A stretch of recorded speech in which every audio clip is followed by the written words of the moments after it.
You're listening to the God Life Culture Podcast, where faith and what's trending collide.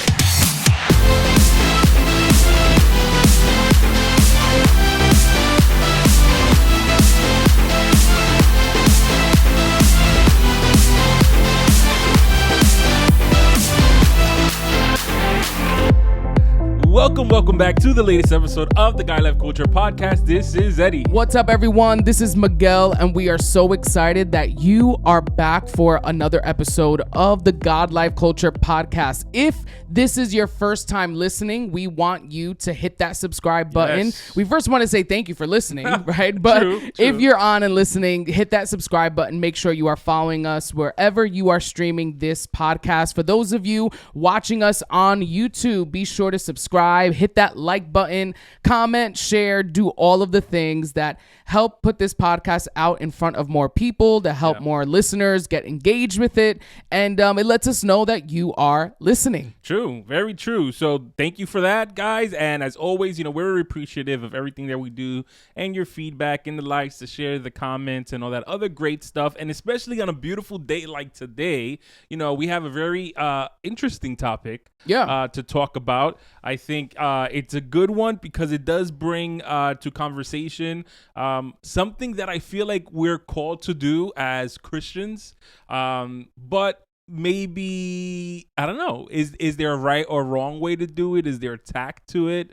And should everybody be doing it? I mean, there's a lot. Yeah. And I think that the example that hit the news lines recently also speaks about a little bit about when you don't know the full story type of situation, because then that also dictates the narrative and how you consume what actually happened. So why don't you just fill us in on what we're talking about, what happened, what went down? Yeah, so over Easter weekend, there was a viral video, right, that was all over social media of a group of Christians on a plane. Mm-hmm.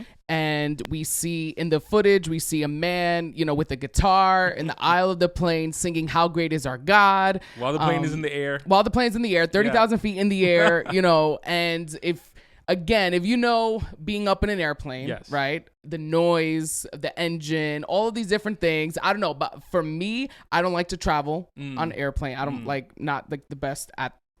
It's not my preferred way of traveling. Let's put it that way, right? Once I'm up there, I'm fine. But, you're nervous. So thinking about all of those different things and all the people on board, you see different people in the video. There are people recording. Mm-hmm. There are people that have like a clear face, like they don't like what's happening. There are other people that are just like disinterested, like they're not even looking. But it went very viral, not just because of this group of people singing "How Great Is Our God," but because of the divide that there was in the comments of people loving it and people bashing it and hating it, having something to say. Yeah. And at first glance, when you read articles and when you see this story kind of pop up, they just explain it like that. Like they were just a group of people. They were coming from the Ukraine, right? And serving at the Ukraine at the border and doing all those things. Yeah. And they were just on this plane singing "How Great Is Our God." Mm-hmm. And they give you no other context. They give you no other information. And you kind of have to go and research to find out, like, okay, who are these people? Who is this guy in the video? Oh, he has this ministry. Oh, this is what their ministry does. This is what they were doing at the Ukraine. But at first glance, there were a lot of people that had issues, I guess, with this worship moment in public on a plane of "How Great Is Our God." Yeah. And I think initially, especially with people not understanding the story, the backstory, or not taking the time to actually look it up, I think people are just going based off of annoyance. Like, I'm on a plane, so usually if you time it right, the idea is you sleep on the plane so that when you land, you have fun depending on what your destination is. So I guess people are looking at it from that perspective of, listen, this is a plane. Like, I want to rest, or I want to sit down, I want to watch my movie, I want to catch up on my show. We don't need you to sing up and down the aisle. What I did find interesting was that there were people that were also Christians that agreed with that sentiment of, there's a time and a place. Like, what are you doing on the airplane singing a worship song, going up and down the aisle with your little acoustic guitar? That's their perspective, not mine. I'll give my perspective later.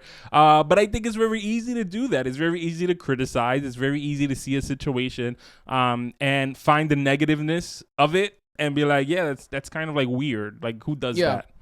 Yeah, I think a lot of people on social media were saying that it seemed intrusive, that they weren't being respectful of the people on board, you know, the noise pollution. They were saying just people that want to be on a flight and want to rest, you know, especially traveling, I guess, that long distance as well. So there was a lot of that. Like, they weren't being considerate of people's emotions, of, you know, people, and I guess what they were feeling at the moment, you know, being 30,000 feet in the air and hearing you just, you know, playing your guitar, right? Now, upon further research, and before we kind of get into our thoughts about the whole thing, I think it's important to give the full story, right? Yes. So this man that is seen in the video and is also, I guess, the one kind of responsible for putting the video out there. His name is Jack Jens Jr. He's a founder of a group called Kingdom Realm Ministries. And he captioned the video saying, "Jesus is taking over this flight." And, you know, a lot of the articles were saying that the details surrounding everything were unclear. Well, this one YouTuber, his name is Ruslan, right? He reached out to this man, you know, for a statement. Like, let us know, give us context. What was happening? How did this all come about?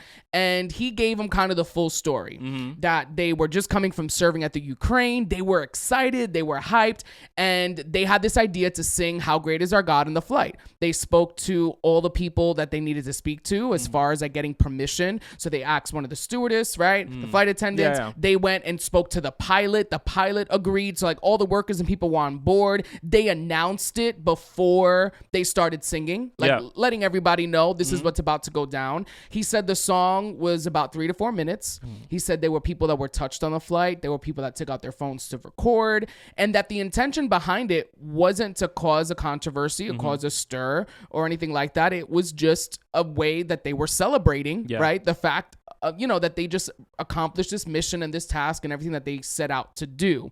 So with that context, I think that can also change people's opinions. This wasn't something that they just did out of the blue. This wasn't something they did without permission. This wasn't something that they did just because they felt like doing it. They took the proper protocol and the steps to make sure they got everyone's okay. You know, at least the workers, right, on board. And I mean, the pilot was on board. They announced it. So this wasn't something that was done that really was intrusive or interruptive, and also wasn't something that, again, they just did on the whim with no planning. It wasn't random, and it wasn't anything that was going to like threaten people on board or get them kicked out or make people nervous, right? It wasn't anything like that at all. And I think that's important when looking at this story, because again, it changes the whole thing. Because I think where this can become problematic is when there is no context, when people are really unsure what you're doing, when they feel threatened, when they don't feel safe, when, you know, you are acting like you're, you know, at your church, and the way you would be ministering at your church, you're doing this in public on a plane, 30,000 feet in the air, you know. So I think there are a bunch of little things that we're going to talk about that this can be a problematic situation if not done correctly. Yeah, no, I agree. And it's very leveled in, you know, the different perspectives and aspects in which you can decide to, you know, dissect. Because if we're looking at from the perspective of, you know, when you go out to minister in public, do you need to go through all the protocols? You know, so if you're deciding to go to a park, you know, you want to do like some outside, you know, 3-minute jam session, maybe all acoustic or whatever. Do you have to go and contact the park and visit the town and get a permit and do all this stuff or whatever? Or it's because it's something that you're like, oh, it's just a very quick, you know, spontaneous little thing. You know, let's just go out there and do it. You know, if you arrive at the park, you know, do you have to ask permission to everyone there first before you even, you know? So I think that it's a little wishy-washy in the sense that there are moments where, especially, I mean, I'm speaking from the perspective of someone who is feeling God led to do something. You know, it's kind of like, you know what? I feel from God to do this, so I'm just going to do it. You know, I feel from God to go to the park or whatever and to just stand by a tree, grab my guitar, do this, that, and the third or whatever. You know, I'm from the city, so you see that all the time on street corners. You see that in train stations. You see that on the actual train, you know, where people are just either preaching or they're singing or they're playing their instruments and stuff. Both, you know, Christian people and people just randomly, like just doing random stuff on the train. And I think that when you're from that culture, when, you know, as a New Yorker, it's kind of like, background noise, really. You know, it's kind of something that doesn't annoy most people, but there are people that will get annoyed, and they'll get annoyed because they think it's an inconvenience because of sound, or because they're not in agreement with what they're saying or in agreement with what they're speaking. So I think it's a little a little interesting, because I do think that there is a level of wisdom that needs to be used when doing certain things. I think that a location like the plane, I think they chose the right method in speaking with everyone, speaking to the stewardess, speaking to the flight attendant, speaking to the pilot, because you're not on ground. That's really what it comes down to. Right. You are in the air, and you don't know, what could happen if you just, especially given that they were coming from Ukraine, so people's emotionally may be feeling a certain type of way. Spiritually, you don't know if everyone on that plane, I don't know, maybe they were all people that believed in God, so anything could have happened, because also then you take into consideration the idea that, if you're someone who is Christian and you are singing and you're singing something to God as a form of worship, so then you are in agreement that there is a spiritual world. And if there is a spiritual world where there is a God, then you know that there is a devil and that there are demons and there's this and the third. Yeah. So are you prepared to battle demons 30,000 feet in the air? Right. That's a whole nother bag of chips. I don't know. I think there's a lot. Yeah. There's a lot that you can say. Like you said, considering all the people on board who may not be Christian, who may not, have any type of faith background, whose emotions are high, people that want to just sleep, people who've had, crazy experiences and the type of, surrounding this time, everything that's happening over there. Yeah. People that just, are just not in the mood for a situation like this, right? Yeah. So you almost have to be prepared for all of those things. But again, it was a 3 to 4 minutes performance. Yep. They got all the permissions that were necessary. But again, that is the way you do things. You have to kind of make sure, again, all right, if we're going to do this here, let's make sure everyone that should know about it knows about it. Let's make sure if we're going to sing a song, we're not here for 9.5 minutes. You know what I mean? Let's give the condensed version. Let's make sure that we're representing ourselves well, but also Christ. Ultimately, we're representing God, but other Christians. Yeah. And I think, there is this thing that Christians are crazy, that Christians, that they do weird things. And we can kind of develop this a reputation of not being, the most, I guess you can say, tactful. Tactful or human or all there, and, able to perceive, social cues and all these stuff. And we sometimes get that rap of being weird and being crazy. So when we see situations of people who are very passionate to want to share the gospel or have this excitement to want to go out there, even with all that passion and excitement, it needs its place. Yes. Right? And you need to be careful in how you go about doing these things. I remember years ago when we went to the Dominican Republic on a missions trip, we went to this one spot outside, and it was El Malecón in DR. So it was like an outdoor place where, it's not very Christian-like, you know what I mean? There's loud music and, people drinking and dancing and all like types of stuff. And it was like very nightlife, and it was late after service, and we stopped by because it's all outside in the open. And we were talking amongst ourselves, and, we were a pantomime group, How Ministries at the time, and we were like, we should do something here. Let's ask if we can put on a song. And, it was a Christian song. It was nothing like what they were playing, but we were like, this would be really cool, a cool moment. We spoke to the DJ. The DJ was like, oh, this is great, whatever. Played our song. We basically not interrupted, but we interrupted their little dancing set and their, moment. And we did this outside, this whole, 4.5 minute performance or whatever. And after that, that's it. It was done. They played the next song, and we kind of, left. But we did see, as we were doing it, it's an experience that I'll never forget. We did see people's reactions, and we did see that there were individuals there who were touched by this, who were blessed by it. And again, it was done in the right way. We didn't just walk in with our own radio, with our own speaker, start playing it to try to say like, our light is going to drive out the darkness. And, you guys are not doing what you're supposed to do. Like we did it in a way where the message was received. And that is where you have to be careful. You want to make sure that in whatever you do, your message is actually received. And it's not, distracted by the the way you're doing it, the abruptness, the way you're interrupting things, the way you're yelling and screaming and getting at people. You know what I mean? A lot of times the people that we witness to or the people that we evangelize to, they know they're messed up. Yeah. They know they don't have their life together. Yeah. And you coming in to let them know these things, a lot of times it's not going to be received well. Yeah. You know? So again, I think about when we were in Guatemala and even when you went on that trip, how we went in public parks and we brought, you know, a speaker and different things like that. And, you know, we did our thing and people came, they watched. Some people just kept going. Some people, you know, would stop and talk to us and others would just look for a little bit and then keep it moving. But we were respectful with everyone's space, you know. And then I remember this other time here in New York, which makes, you know, it's a complete opposite experience, right? Where we get to this spot near Central Park, I believe it was, and we had our speaker and we were super excited to go. And I remember there was this dance group that was there. And apparently this dance group was always there around this time to do their performances. And I remember like them feeling like, again, you're interrupting what we always do. This is our spot. This is our area. And there was a lot of tension that was created at first. And I remember it was like, guys, I think it's wise that we just not stay here. Let's pick another spot, you know? Again, we could have taken the route saying like, we came, God told us to do this. God brought us here and God is going to minister to you. And this is the enemy and we rebuke him at this moment. Like, you know, we didn't do all of that. Right? Sometimes in order for the message to be received, you have to be wise and know when it's okay to respond and react and when it's not. No, absolutely. And I think that just feeling the calling from God, like, oh, God is calling me to go to West 53rd and 6th is not good enough. You know, because you have to understand that you are not only representing yourself, you're representing hopefully your church. You're part of a local church. You're not just randomly going to street corners. But then you're also representing God and the body of Christ. So number one, you have to make sure you're prepared.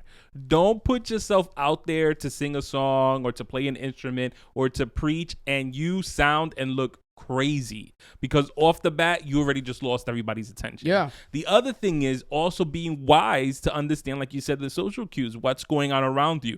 Are people receiving it? Are people not receiving it? There are moments where, you know, you may feel like, you know what, God put me here, it's a spiritual battle, we gotta, you know, fight through. Okay, but then there's other moments where it's like, dude, you're the one that's wrong. You're in the wrong place, it's the wrong time, you shouldn't even be here doing this, you know. And I think that that's the balance that as Christians we have to kind of figure out. I think the other thing is, are you talented? You know, are you going to go on a street corner to sing and you don't even know how to sing? Are you going to go on a street corner to preach and you don't know how to even speak? And I know that in the Christian world, we're very like, no, you just got to go out there and do it. Just do it. Don't worry. God is going to guide you. Yes, but no. You know, really, you need to be mentored. Really, you need to, you know, workshop that in your own church. Because if you don't even preach or sing in your own church, how are you going out in public to do these things, you know? And also with that, a different type of preparation as well, which is what you touched on earlier, is the spiritual aspect of things and the social aspect of things.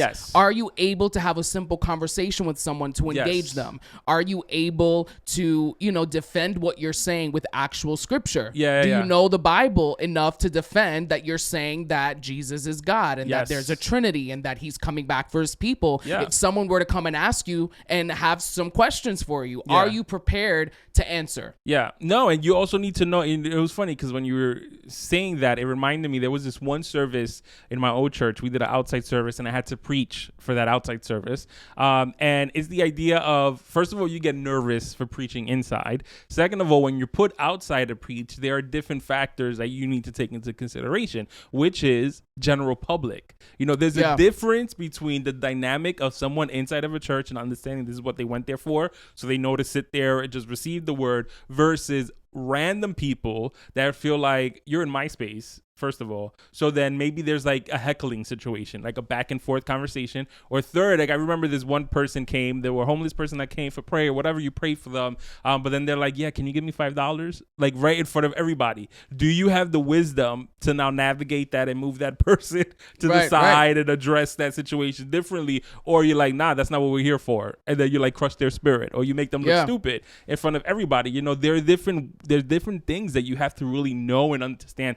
how to navigate, because when you put yourself in a situation like that to be in public, you have to understand that it's not that I'm just going there to sing, or I'm just going there to preach, or I'm just going there to play my instrument. You need to understand somebody may come to you and challenge you on your faith. You need to understand somebody may come to you and ask you to pray for them. Somebody may come to you and just ask you, like, why do you believe this? Like, are you ready to have those conversations? Can you defend yourself? Does that mean that you need to go to theology school? Not necessarily. You don't have to go to theology school, but do you even understand the faith that you stand on? You know, these are things that, you know, and you can't go to people, because 9 times out of 10, someone who's going to question you or someone that's going to ask you things or whatever is not a random Joe Schmo that doesn't understand. Like, they know. So they'll come at you with rebuttals. They'll come at you with real questions that you really have to know what you're talking about. And now they're going to be like, you're a joke.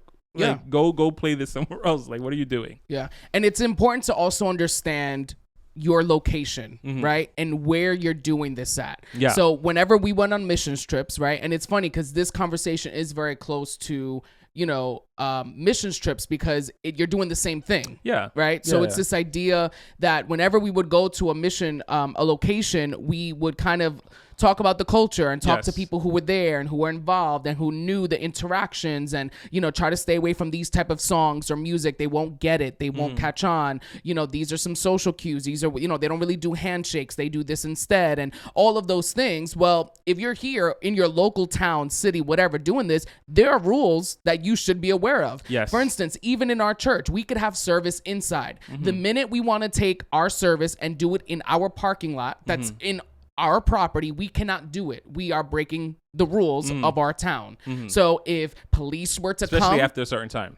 Yes, if police were to come, right, and, you know, tell us that we need to stop and shut us down, they have the right to do so. So now in that moment, us knowing this, but we say, but God wants us to be outside, and it's 11:30 at night, and we're banging, and we have full instruments, banging drums and guitars and amps and all these different things, but we're saying God is moving and the Spirit of God is here, officer, and you're breaking all the rules, and they still decide to shut it down and all that. You can't be upset at that, and you can't look at it now as persecution. You're not being persecuted, my friend. You're not following the rules. So, you know, you have to be aware of these things when you go and, you know, want to be venturous and go and take your guitar and go sing. You know, you may be able to go take your guitar and sing on a street corner, random street corner, and it's totally fine. But the minute you have a speaker and an amp connected to your guitar, that's a problem. So now you can't be upset when the officer comes up to you and says, you can't have this on right now because, you know, it's against the rule and it's against a certain time. You can't be upset at that. You should know that, right? So there takes a certain level of preparation, wisdom, and being aware of the territory you are entering, because a lot of times our intention isn't enough. So we don't want these things to happen. We don't want to cause, you know, chaos, and we don't want to cause disruption. But a lot of times, you know, if we're not aware, if we don't plan accordingly, that's what we end up doing. Yes. And I think, you know, there's a lot, because then I think of two things. One is that really, if we get down to it, your job is to go create a disruption, you know, and this is the spiritual disruption scenario that we're talking about, which is that you're putting yourself in a situation where that is not the culture, or that's not what's moving in the spiritual realm in that area. So when you go there, you're really going there to disrupt that, but it's through the wisdom, number one, and also through the Spirit of God. You know, it's not you acting reckless, talking about, I'm a child of God, and you just laying hands on random people. You know, there's a way to do things. You know, and then the other thing as well is that, you know, there are exceptions to the rules, and there are exceptions to everything that we're speaking about, you know, because I remember during, especially the height of the pandemic and the lockdown, there was like a lot of revival movements happening and people holding like outside services and stuff when churches were supposed to be closed. And, you know, they really felt from God to go ahead and do that. And they did have moments where police came, and there were times where people got shut down, and then there were other times where the police joined them. You know, everything varies and is different, especially depending on whether or not this is something that's led by God. So even if you're being led by God to do something, understand that because you're causing that spiritual disruption, in that area, you may get law enforcement showing up, or you may get a neighbor that comes and is upset or stuff like that, because now we're speaking about disruptive in the spiritual realm. The other thing that I think is also important for people to understand is what you do before and after you do your performance. Yes. Right? So that means that if you're going out in public to preach, or you're going out in public to sing or to minister, whatever it is, you know, what were you doing 5 minutes before you started talking? What are you doing the minute that you stop your song set? Because I've been in places where, you know, I'm on the train and there's like a random group of young people acting a fool, being real crazy, being very young in that sense. But then all of a sudden they want to have a serious, spiritual, spontaneous moment. Nobody is looking at you seriously, because 5 minutes ago, you guys were acting crazy. You guys were acting reckless. And now all of a sudden, you want the perspective of how people are looking at you to shift and take you as these serious ministers. You know, you have to be very careful with that. You know, if you're presenting yourself in a certain place, make sure that the person that you're projecting to be, or you want to be received as, is what you look like when you get there, is what you look like when you leave. Yeah, I agree. And I just think, again, there's a difference between a disruption that's coming from, you know, the spiritual realm, right? And then there's the difference when it's a disruption that you cause. Yeah. You know, because again, every circumstance is so different, where you can have, you know, disruptions happen within the church, you know, and it could be, again, the enemy trying to confuse and distract, and the enemy trying to do certain things. And then you have individuals who do everything right. They're following all the rules, and organizations following all the rules, but there's always that neighbor. There's always that person. There's always a group of people who will have an issue, right? And I believe in those circumstances, because God graced you for this, and because God led you to do this, he will be with you every step of the way. Yeah. Right. And he will give people the wisdom, the clarity on how to deal and navigate with those situations. But when you throw yourself out there, right, to do these things, I think that's where you have to be careful and make sure that it really is God leading you, because ultimately our job is to go into all the world. That is our job. So when we see these individuals, whether they're on planes, on buses, on subways, doing these things, that should inspire us and move us to want to do that, right? And be a part of movements like that, and want to be, you know, bold enough to share our faith and share what God has done in our life, you know, but it doesn't give us a license or a pass to just go around disrupting everyone's life to let them know about what God has done in our life. You know, you have to be wise. You have to be, you know, just smart enough in a way to how to engage in a conversation. Maybe it's a conversation you need to have first, you know, and oftentimes on social media, you'll see individuals who, it's clear that they have a passion, they have, you know, a drive to do this. And, you know, you just wonder how effective it truly is because of all those external things. Are people looking at you like you're this crazy person? But then at the same time, it's like they may look at you that way because they just don't know any better, right? And you know what? It is crazy sometimes to believe in a God that we don't see, to believe in a God that we can't touch, right? That is crazy. But again, it's everything outside of that. How are you carrying yourself? How are you engaging in this moment? Are you able to really connect with the individuals, or are you speaking or performing or playing in such a way where people are more turned off by what you're doing? I think, you know, I think also as Christians is our responsibility to not be judgmental. Because I think that there's different flavors for everybody. So what I mean by that is that me personally, I may not enjoy having someone randomly on a street corner screaming, or what I perceive as screaming. Maybe they have a really loud microphone, maybe they have a megaphone, maybe they have a whole bunch of stuff or whatever, and I'm like, why is he like yelling? Like, that's not, to me, that's not anything. Like that, to me, that I wouldn't receive that well. But there are people that actually receive that well. You know, whether it's a majority, whether it's a minority, doesn't matter, because the point is, at the end of the day, there are people that receive that well. Same way that you have people that really like the acoustic vibe or whatever is something that really ministers to them, and it really like takes them to a place. There's other people that don't like that. So then maybe you need a little rowdy band, full electric guitar situation to happen. So then that's when I think that us as believers, it is then our responsibility that when we see certain things, to be really connected to the Spirit and to be able to understand, like, all right, am I turned off by this, or am I not really enjoying this because it is not the way I would like to be ministered to, or is it because this is really off, like this is like they need to be shut down. You have to be conscious of that, because you don't want to sit there judging other people on how God is using them to minister to the masses, because that's not your style.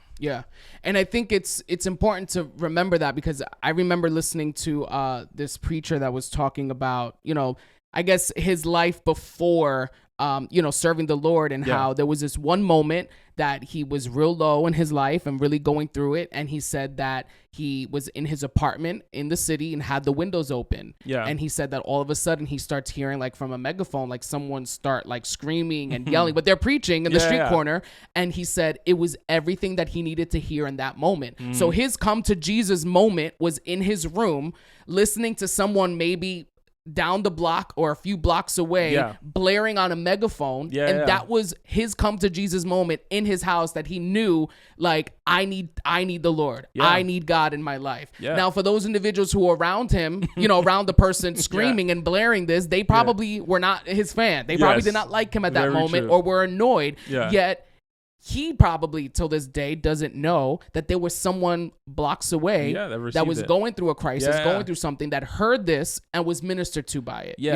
And, that reminds me of like when music genres change in the Christian realm. I remember, years ago when reggaeton became a thing in the Christian atmosphere, it was like, reggaeton is el diablo. Reggaeton is the worst thing. That's the devil's music. That's the devil's sound and all that stuff or whatever. And we see that every generation there's a new way, there's a new sound of music that the old folk, feel a certain type of way about. But I remember that when you start to listen to the testimonies of the people, they were like, I used to go clubbing and that's the type of music I like. I like reggaeton and all that stuff, because that Christian stuff that y'all were listening to, that worship old school 1973 stuff, is not what was vibing with me. Then they hear a Redimidos, for example, Alex Zurdo, whoever, that is all of a sudden like pumping out this music that is in the style that they enjoy. Now they're open to receive the message behind the lyrics and what they're trying to say. So, those are the different things that we really have to be mindful of as well, which is that, it may not be your cup of tea, but if it's somebody else's cup of tea and that's what God has to use to minister to them, then don't be the stumbling block to this person who God is trying to use to minister to others. And God is using Redimidos to speak to a certain group of people. God is using Alex Zurdo. God is using Christine de Clario. Completely different types of genres of music, right? But they have their people, right, that they're ministering to.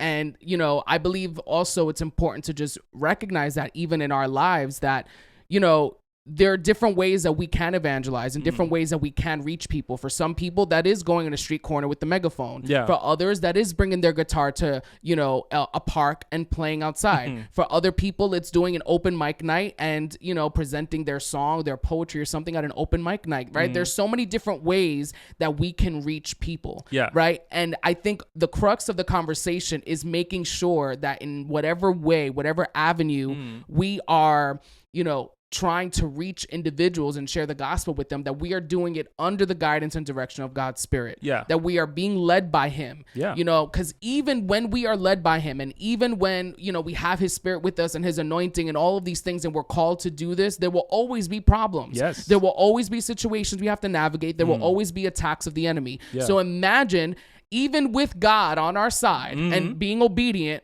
there are moments where we're like, what do I do? Oh my goodness, what do I do? Jesus, help me, right? Imagine when you move without that. Imagine when you move without that guidance. And just because, again, you have a passion and you have a zeal and you have this energy that is not properly situated in your life, you just go out there and, it could be an experience that messes you up. That can, discourage you, that can make you take steps backwards. It could be an experience that messes someone else up. Maybe they really didn't need to hear at this moment that they were going to hell. Maybe they did not need to hear at this moment that, if they kept on doing what they were doing, that the enemy was going to snatch their soul and drag them to the pit of hell and there was a lake of fire waiting for, like, they didn't need to hear that at that moment. But that was what you were ranting about. So you just have to be careful and really know, if God is leading you to do something, you have to trust that He will provide what you need, that He'll give you the right words, that the right people will hear your message. And if there is a disruption and if there is a spiritual attack and spiritual warfare that will always take place, you have to believe that you are equipped to handle it. Yeah. And pray for that wisdom and guidance, and just say, God, like, really help me navigate these situations. Yeah. And also connecting with other people who may do this. There may be people who have been doing this for 30 years. They've been doing street ministry almost all their life. Yeah. And they know the ins and outs. They know, they have tips. They can share things with you, you know, so really connecting with those individuals as well who love to do this and have done it effectively. Yeah, you know, and I think the message, you know, I think every message, I look at it also as, you know, different flavors of, you know, evangelism. You know, there may be a time where you have to do preaching of repentance. You have to do a preaching of redemption. You have to do a preaching of God's love. You have to do a preaching of Jesus' sacrifice. Like, there's so many different layers to it as well. And that's why I think it's important to be sensitive to the Spirit. Yeah. Because you may have went there with the intention to preach of God, you know, of repentance. Like, se tienen que arrepentir, que yo no sé qué, or whatever. But really, the people that are there really need an example, or need to be spoken about God's love. You know, what does it really mean to be loved by Christ? What does the sacrifice say? And then the other way around, you may have went with that idea, but in reality, the people there need to understand redemption.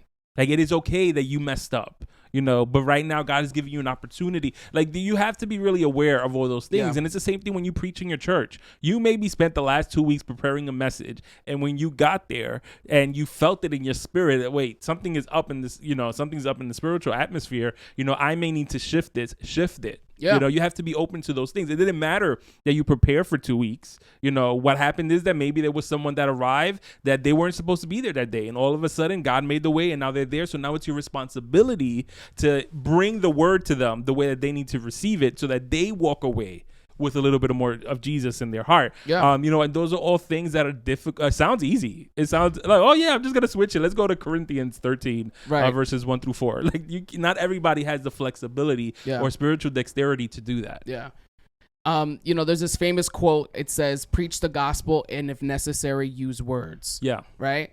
And a lot of people were using that under this Twitter thread, under this viral video that we talked about earlier, basically saying, like, you know, you didn't have to do all of this. This is too much, right? And someone literally put, as a believer and a Christian, please don't do this, right? Like, there are people that have feelings about this, you know? Yeah. But I think when it comes to that quote about preaching the gospel and if necessary, use words, there are moments you will have to use words. Yes. You will have to speak. That is how we communicate. But oftentimes, I think what this quote is talking about is the fact that your life is ultimately a testimony. There are people that see you day in and day out. They interact with you at your work, at your job, at your school, at your church, and, you know, the gym. They interact with you. What are they seeing when they engage with you? Yeah. You know, what life are you portraying to them? What is your lifestyle? So when it comes to that quote, I think that's what you know, the intent of that quote was. There are many times we worry about using the right words and speaking to people and how do I say this, how do I communicate that, when oftentimes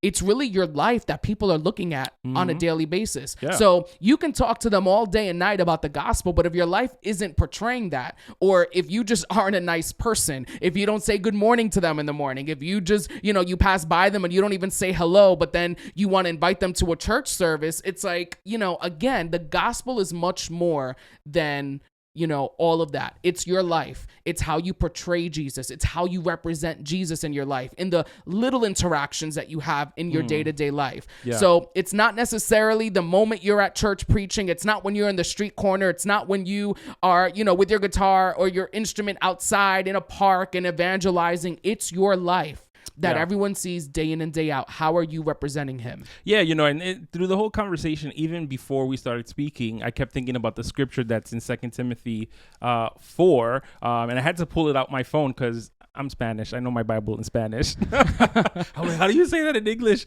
So 2 Timothy 4 says, I charge you therefore before God and the Lord Jesus Christ, who will judge the living and the dead at his appearing and his kingdom. Preach the word, be ready in season and out of season, convince, rebuke, exhort, and with long suffering and teaching. So it covers all the gambits of what we're supposed to be doing. And yes, there are opportunities that will arise where maybe it wasn't planned that you were going to sing or preach or speak or do whatever. But through it all, the importance is to be connected and to be wise and to really understand that what you're doing is not about you. It's about who you're trying to get Christ to. Yeah, so shout out to that group, right? That created this moment, because I think it sparked conversation for a lot of individuals. Yeah. And, there's always going to be those people who don't agree, who don't like it. Yeah, that's always going to happen. But when you do things the right way, and I'm glad that Ruslan, that YouTuber, did that, because again, sometimes we need that context to the story. Yes. There's always more to the story. True. And given the context of that,